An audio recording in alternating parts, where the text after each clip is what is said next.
Boss Rush 500, Day 4. I'm going to get straight into it because we've got some anomaly and ability RNG in the first 2 turns of this fight, and I'll do the comp rundown at the end instead. So the things we're looking for is Grimstone using his 1-speed Pursuit of Justice ability on the first 2 turns. He only has to use it on either the first or second turn, but if the attack roll is too high, then it has to be the second turn. So this is a bit too high to go with a turn 1 Hearthfire, so we're going to have to hope he uses the 1 speed on turn 2. So we Blizzard, make, and taunt a cannon.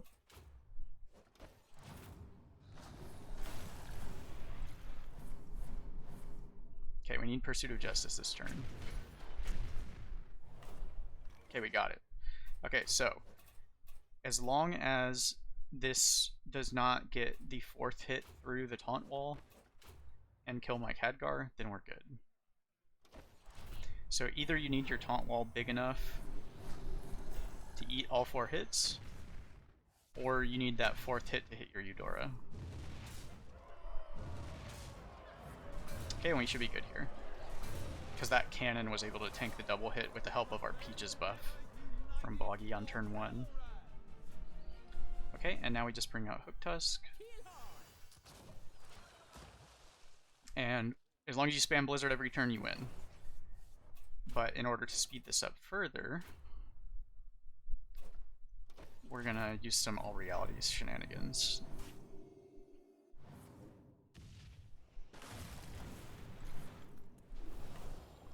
Now this Pursuit of Justice can mess up the targeting of your Cutthroat, but you just... sometimes it messes it up and it takes you longer. It doesn't really impact your ability to win though.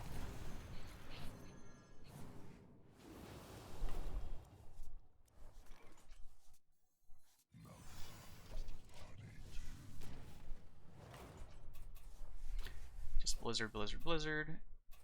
And on these rolls where you're not changing them into casters, you can just cast them on yourself if he's not using the Pursuit of Justice ability, or if he is using Pursuit of Justice, because you don't want to mess up your targeting and like turn this back into a green. So we can go ahead and All Realities here because this is going to be the first enemy to act, and it's blue. And that also gets him out of the way so we don't accidentally change him back to a different color or hit him with the change to blue when he's already blue. Okay, we don't need to worry about the wrong color thing here since we're just making reds red. And see here, he's using this, so it doesn't matter what I target with this because it's going to hit whatever he does not immune.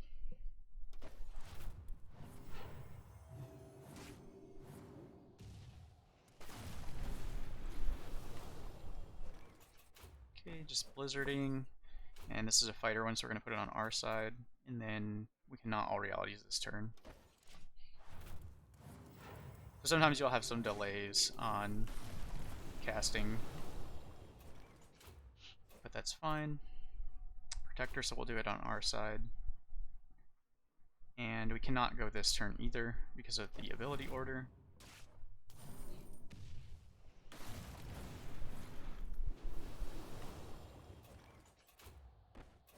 Okay, this makes a caster, and he's not using the 1 speed, so you could even, if he uses the 1 speed here, you could delay, or take the 50-50 on it hitting the right target.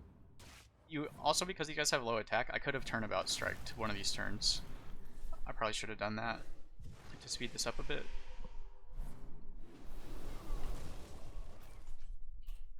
And now we're just waiting for this cooldown here.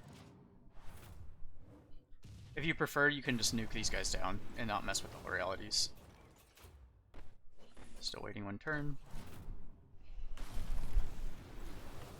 And now he should be dead, just don't forget to root and get yourself killed.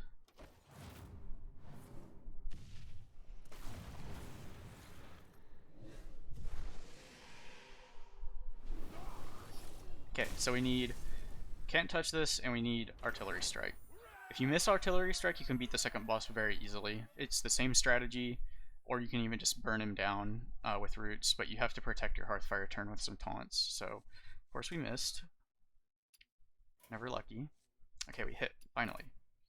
So now we just need can't touch this. Even though we have 2 artillery strike and you get to beat the second boss and try again, it's taken me like 10 runs to get an artillery strike. I'm just not hitting those rolls today. Okay, we need can't touch this to win. This is all we're worried about.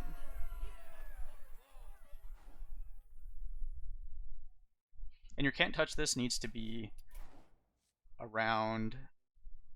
I don't think this matters. Your can't touch this needs to be around a bit above 300. Mine's at 325, which seems like a good rank to have it at, which I think it's rank 22.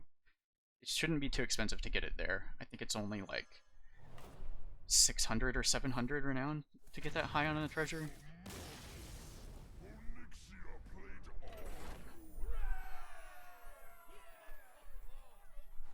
Okay, we got a 50-50 to hit can't touch this. And Moment of Truth. Oh, we hit it. Yes. Okay, so the plan. We're going to have 2 really big blue guys.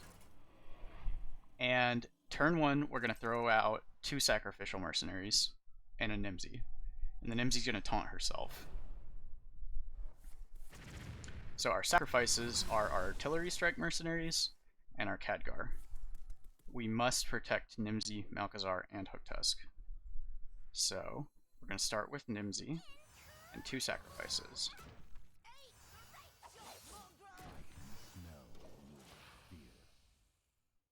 And then as these die, we're going to bring in our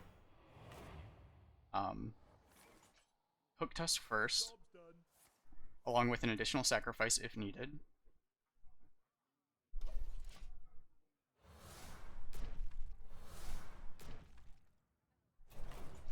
Okay, so all we really need to do here is taunt this. And I guess we'll make him green.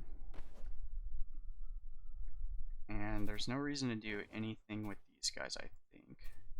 Don't care about fan speed. And she's gonna die anyway. They're doing the double inferno. That's so brutal.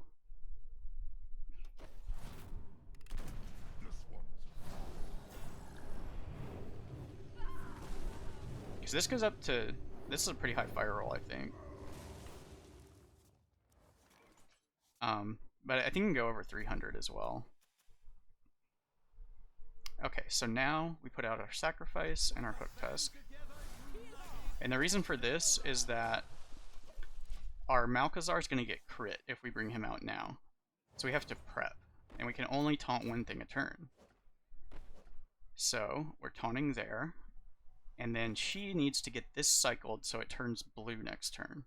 So we're going to do that on him because we don't want to change these guys' colors. So we're going to throw that away on our Khadgar.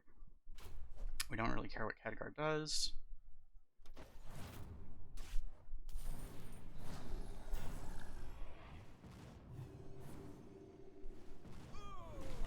Okay, and now Khadgar's gone, and we should be good to go.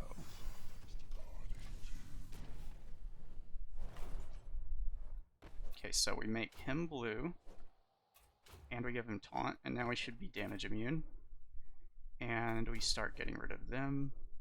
This one will act first. We don't want to swing into it really, so we'll kill it with something else next turn.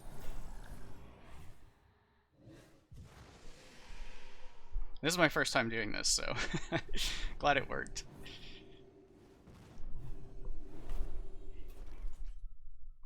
Okay, so this will hit whatever. Do not swing. Just do not swing. And then we're just waiting for all realities, I guess. None of this matters.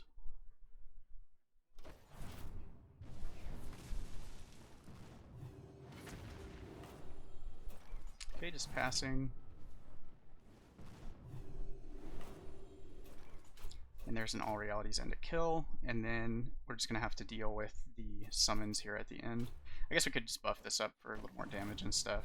They're gonna be really weak when they come out. I think the only thing you potentially worry about is the Nefarian might have some sort of anomaly boosted thing that could crit us. We might need to worry about that. If we have to protect somebody, we need to protect our Nemsy. So I guess we could think about changing colors here. Yeah, they're all so weak. We don't really care. So we can roll swap like this. And we'll just, I don't know, shoot with this or something. Maybe killing the Nefarian's good.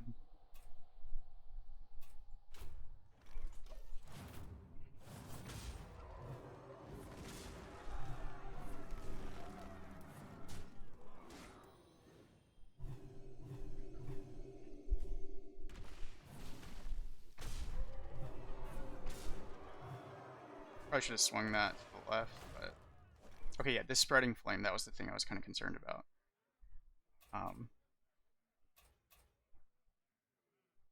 So it's going to be blue damage, so it doesn't hurt us since we changed the color there. So we're good.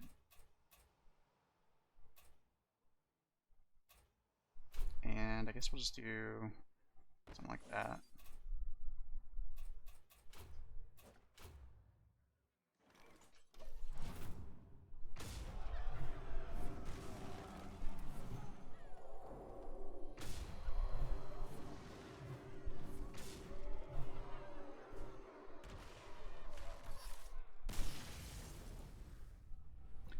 And there you have it.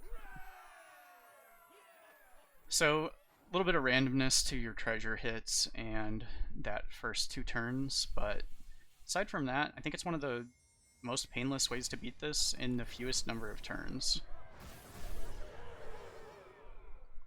As you can see here, only 23 turns. Most of the Celestial kills are like 40 something. So good luck.